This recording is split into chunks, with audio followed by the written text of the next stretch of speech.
Salut à tous, j'espère que vous allez bien. Bon, j'espère que le son est pas trop mal parce qu'il y a pas mal de vent, mais j'ai rajouté un truc sur le micro, c'est un peu plein de poils, c'est censé couper un peu le vent. Bon alors, je suis de retour sur le chantier, j'en ai profité, je vous ai pas filmé ça, mais j'ai fait un bon coup de ménage sur le chantier. Maintenant, je vais commencer à faire cette partie-là, comme je vous l'ai dit hier. Je pense pas en avoir pour trop longtemps, bon, on verra bien. Et ici, au niveau de la trémie d'escalier, je le laisse comme ça pour l'instant. Ça se trouve, je ferai le départ du fond ici, ça se trouve je ferai juste le départ, je le monterai à la même hauteur et je ferai juste un petit retour, mais je laisserai toujours une partie ouverte vraiment pour qu'il puisse me livrer tout ce qui est briques, tout ce qu'il me faut pour terminer vraiment l'ensemble. Bon allez, c'est parti, je m'occupe de tout ça.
Ça y est, j'ai fini ce que je voulais faire aujourd'hui.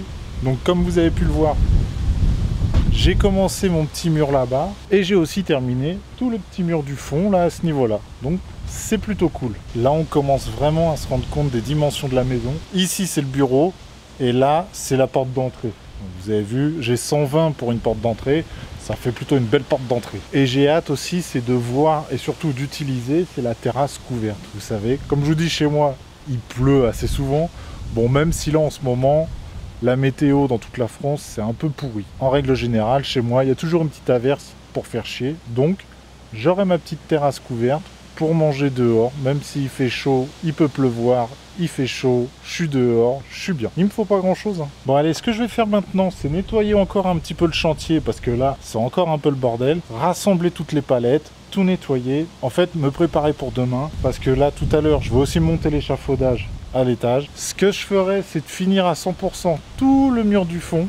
Et vous êtes beaucoup à me dire que ça sert à rien que je fasse le chaînage. Bon, je me dis très bien, je suis pas encore sûr à 100%, mais je pense que je vais faire comme vous me dites. Donc, je vais pas mettre de U pour faire le chaînage, c'est maintenu avec le plancher. Ce que je conçois totalement et que j'ai déjà vu faire, donc j'ai entièrement confiance en ce que vous me dites. Donc sur toute cette partie-là, je vais le faire à votre façon et on verra bien. Si tout se casse la gueule, c'est de votre faute. Non, je plaisante, mais au moins, voilà, ce sera fini et je serai tranquille. Et ça, c'est bien. Bon, allez, c'est parti. Je fais un ménage complet du chantier et je me prépare pour demain. C'est parti.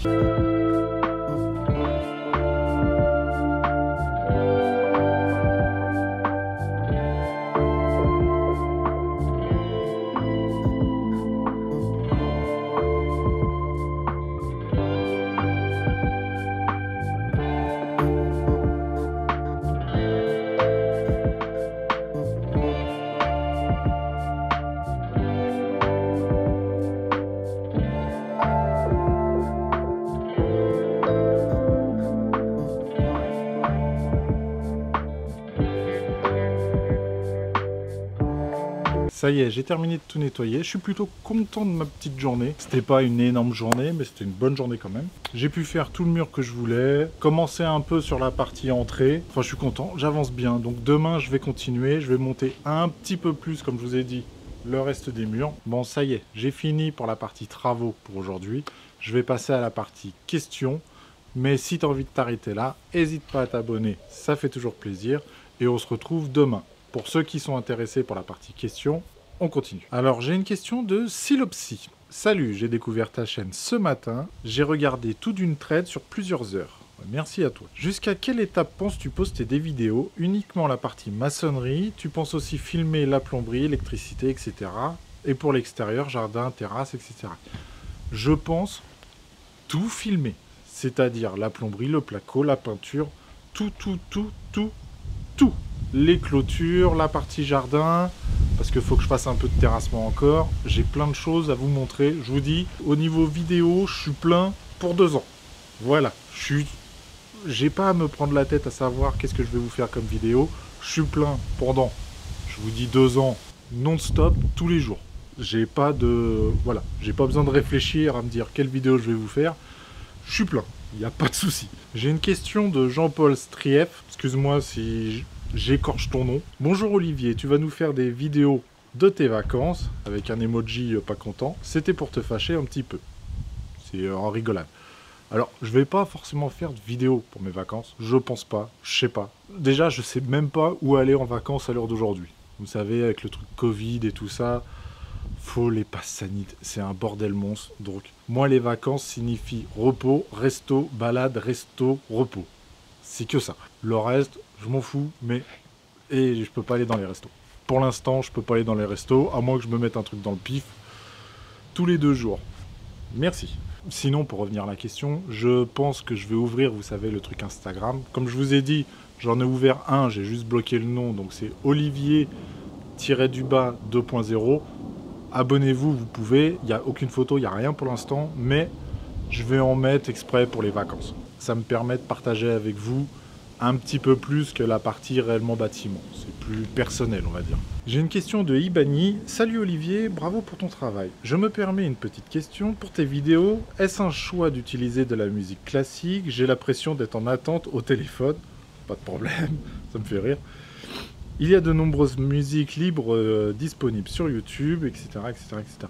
Alors, non, c'est pas un... Enfin, c'est un choix sans être un choix, ça me fait rigoler. Mettre du Mozart et tout ça, je vous avoue que ça me fait un peu marrer.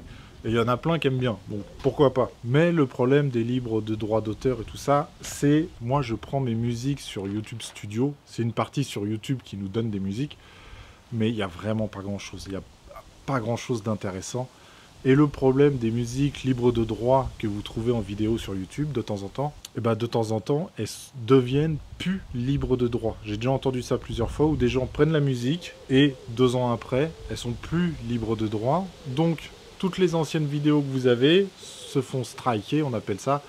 Elles se font effacer entre guillemets. Donc voilà, c'est pour ça que j'utilise que réellement les musiques que j'ai que sur YouTube Studio qui me proposent eux-mêmes. Et c'est pour ça que les musiques sont pas oufissimes. Et je suis entièrement d'accord avec vous, c'est pas des musiques oufissimes. Faudrait que j'en trouve d'autres, mais à écouter toutes les musiques, honnêtement, c'est assez compliqué. Et voir des musiques qui peuvent intéresser, c'est compliqué. J'ai une question de Mecafast55. Salut, super boulot comme d'habitude. Petite question, combien de temps passes-tu à bosser par jour sur le chantier et sur combien de jours? Alors, sur combien de jours? Je fais du lundi au samedi. Après, niveau temps, ça dépend vraiment de la journée. Par exemple, ce matin, j'ai dû arriver, il était 11 h, et là, il est 19 h 45. Après, j'ai été manger entre, et de temps en temps, j'ai aussi des personnes qui viennent sur le chantier, donc je parle avec eux. Je travaille pas non-stop de 11 h à 19 h, j'ai forcément des petites coupures, et après, je vous avoue que de temps en temps, je m'assois un petit peu, je prends mon temps, je regarde le téléphone.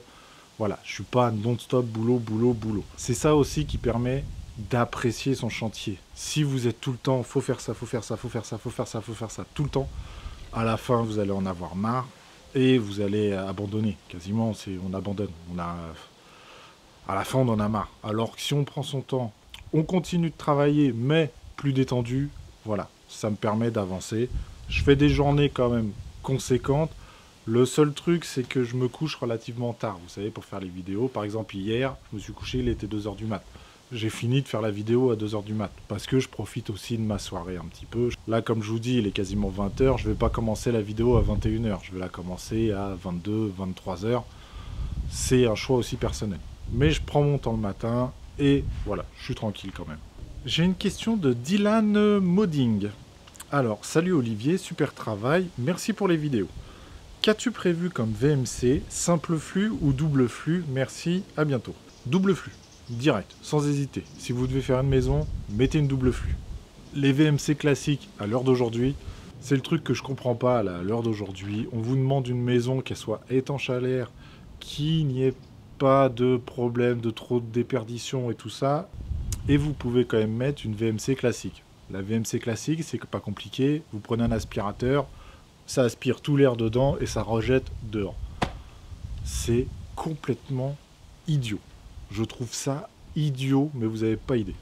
Alors qu'une VMC double flux va rendre saine votre maison au niveau de l'air, mais va vous remettre la chaleur de votre maison. Il faut savoir qu'une maison, je vous donne un exemple comme ça, vous prenez une maison, il faut imaginer que vous allez chauffer le volume 6 fois dans la journée. Je dis une bêtise, hein. Je ne sais pas combien de fois on le chauffe exactement, mais je vous donne un exemple. Avec une VMC classique, vous chauffez 6 fois le volume de votre maison complet. Alors qu'avec une VMC double flux, il faut imaginer que vous le chauffez 2-3 fois. C'est ça en fait qui va vous faire des économies au niveau du radiateur, du chauffage, long, pas mal d'économies. C'est le truc que je comprends vraiment pas là, c'est une VMC classique n'a plus d'intérêt. C'était bien dans les anciennes maisons quand le chauffage coûtait pas cher et qu'on s'en foutait un petit peu du climat. Ça prenait la chaleur, ça envoyait tout dehors et voilà, là, votre maison était saine. On s'en foutait un peu du chauffage. Maintenant, on a ce qu'il faut en termes de VMC double flux. Le seul truc, c'est l'installation. Il y aura plein de tuyaux partout. C'est un peu le bordel à installer. Mais honnêtement, ça change la vie. Alors, j'ai une question de Olivier. Bonjour Olivier. Chaque matin, j'attends ta vidéo. C'est vraiment intéressant. Merci. Merci à toi. Concernant YouTube, quel est ton but? Voudrais-tu faire des partenariats avec des marques? Alors, pour le but de YouTube, c'est de continuer comme ça. À la base, je pensais pas que ça allait marcher. Pour moi, j'allais avoir quelques petits abonnés. En ce qui concerne les marques, j'allais recevoir une visseuse, une perceuse, et j'aurais été content. Maintenant, vu la pente que ça prend, YouTube, je pense que je vais continuer. Comme je vous dis, j'ai des vidéos pleines jusqu'à au moins 2 ans. Donc, la chaîne, je pense pas qu'elle va rebaisser. Je pense qu'elle va faire que monter. Après, je sais pas ce que je vais en faire. Qu'est-ce que je vais faire en soi. J'ai quelques idées, mais voilà, pour l'instant, je sais pas à 100%. Mais voilà, à l'heure d'aujourd'hui, je suis plus surpris que ça marche qu'autre chose. Voilà. Maintenant, si des marques me contactent pour faire un partenariat, oui, je pense que je le ferai, mais tout dépend de ce qu'ils me proposeront. Après, plus tard, quand on sera encore plus nombreux, je sais pas comment ça se passera, je sais pas. Honnêtement, YouTube, à l'heure d'aujourd'hui, je sais pas. Moi, à la toute base, c'était pour m'amuser. Si je pouvais gagner une visseuse, un machin, un bidule, je les prenais. Maintenant, on commence à être nombreux. J'ai une autre vision de la chaîne YouTube. J'ai une question de Sylvain. Hello, j'ai dévoré tes vidéos, gros soutien. Question, as-tu pensé à faire monter tes vidéos par un tiers? Non pas que le montage soit mal fait, mais ça te libérerait énormément de temps. Alors, si j'ai déjà pensé faire monter mes vidéos par un tiers, pas du tout. À l'heure d'aujourd'hui, pas du tout, et je pense pas que je le ferai, pas avec mon format de vidéo à l'heure d'aujourd'hui. Peut-être plus tard dans un autre format si je fais autre chose, pourquoi pas, mais à l'heure d'aujourd'hui, non, j'en ai pas le besoin. Et l'aspect financier aussi fait que j'ai pas les moyens de payer quelqu'un pour qu'il monte la vidéo, surtout une vidéo par jour, ça fait quand même des sous. Donc non, à l'heure d'aujourd'hui, pas du tout. J'ai une question de Anonymous. Au niveau des ouvertures, portes, fenêtres, etc., est-il vrai qu'il faut laisser 1,5 cm de plus de chaque côté?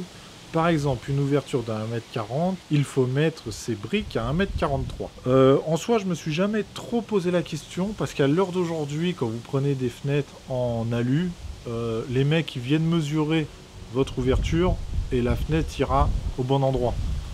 Donc je sais pas si on est obligé de le faire. Je vais pas te dire oui, je vais pas te dire non. Maintenant, je pense qu'on fait ça, c'est pour laisser aussi l'épaisseur, tu sais, du crépi. Vu qu'il y a une certaine épaisseur, sur le retour, il y a un crépi, faut compter cette épaisseur-là. Donc, je serais tenté de te dire oui. Moi, j'ai laissé un petit peu. Maintenant, honnêtement, quand ils font les fenêtres alu, c'est eux qui calculent tout ça. Donc, toutes les fenêtres sont, entre guillemets, sur mesure. La ferraille que tu vas mettre pour prolonger les poteaux ne doit pas être ligaturée en bas. Tu vas de nouveau casser le bas des briques pour y accéder. Au niveau de la ferraille, pour la mettre en bas, je vous avoue que je vais pas casser les briques, je vais directement mettre la ferraille dedans. Vous savez, au niveau de la ferraille où j'ai les 2 petites tiges, il y a un petit anneau qui maintient justement les 2 tiges écartées. Donc ce que je vais faire, c'est directement passer la ferraille et la coincer dans ce petit anneau là, comme ça elle sera bien serrée entre elles. Je pense pas que je vais ligaturer en bas.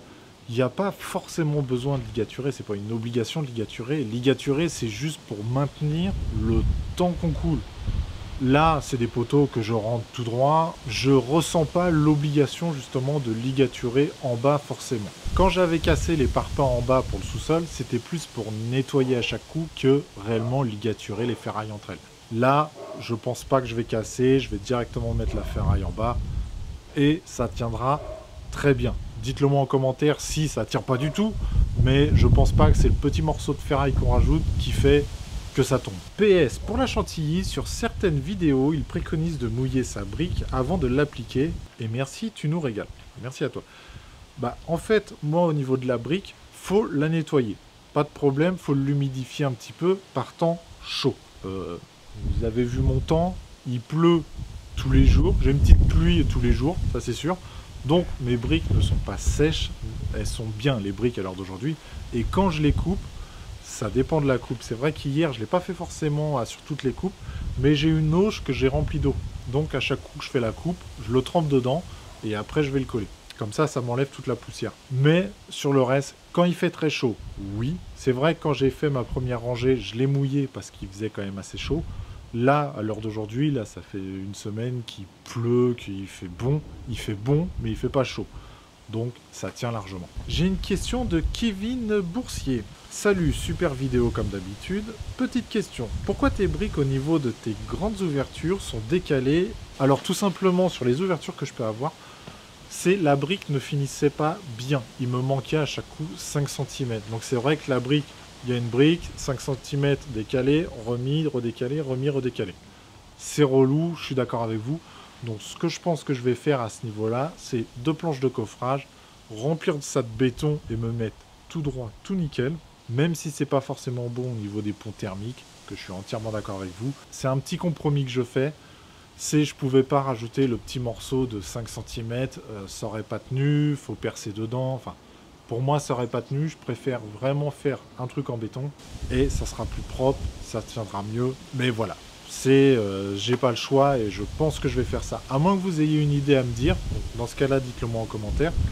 Mais voilà, je pense que je vais faire ça. J'ai une question de Laurent B. Bonjour Olivier, toujours une excellente vidéo. Comment as-tu dessiné les plans de ta maison? As-tu fait appel à un architecte? Alors, l'appel à l'architecte, oui, ça, je l'ai déjà dit plein de fois, donc oui. Alors, comment j'ai dessiné les plans de la maison? Il faut savoir que j'ai trouvé le terrain avant de faire les plans de maison. Et après, j'aime beaucoup faire des plans de maison, ça m'amuse. Donc, pendant une journée, 2 jours complètes, je fais les plans de la maison grossièrement.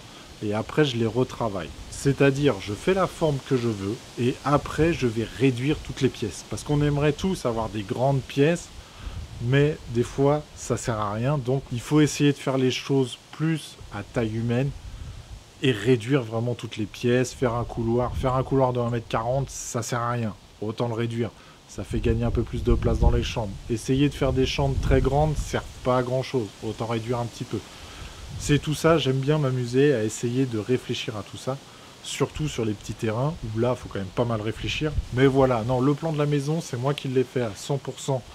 Je l'ai dessiné, après je l'ai donné à l'architecte, qui l'a remis au propre, qui a monté le dossier, et après je l'ai déposé en mairie pour faire le dépôt de permis. Bon allez, sur ce, c'est la fin des questions. J'ai fini pour aujourd'hui. Comme d'habitude, si cette vidéo vous a plu, n'hésitez pas à vous abonner. Un petit pouce bleu, ça fait toujours plaisir. Je vais vous dire à demain. On va continuer les briques demain tranquillement. On repartira avec la mousse. Regardez, là j'ai le produit. J'aurai juste à le reprendre demain et à continuer. Donc je vous dis à demain. Prenez soin de vous. Ciao!